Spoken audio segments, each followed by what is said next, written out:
Seorang perempuan berstatus pegawai negeri sipil, PNS, berinisial NSD, 46, mencuri belanjaan sayuran di toko Zerin Sayur Fresh, Kelurahan Endagung, Kecamatan Pagar Alam Selatan, Sumatera Selatan.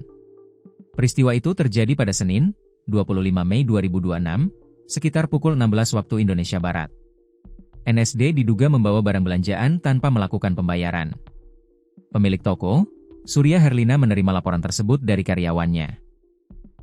Setelah dilakukan pengecekan melalui rekaman CCTV, terlihat seorang perempuan mengambil sejumlah barang dan keluar dari toko tanpa membayar di kasir.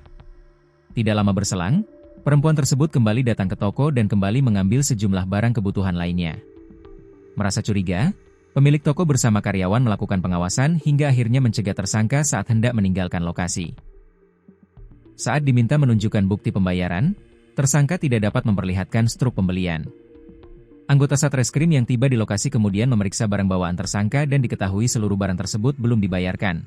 Jelasnya, dikutip dari Sripoku pada Kamis, 4 Juni 2026. Kapolres Pagar Alam AKBP Januar Kencana Setia Persada melalui Kasat Reskrim AKP Angga Kurniawan didampingi Kanit Pidum Ibda Dusman dan Kasih Humas Ibtu Mansur mengatakan, pengungkapan kasus tersebut berdasarkan laporan polisi nomor LP B128V 2026 SPKT, Polres Pagar Alam tertanggal 25 Mei 2026. Pelaku telah diamankan berikut barang bukti hasil tindak pidana pencurian.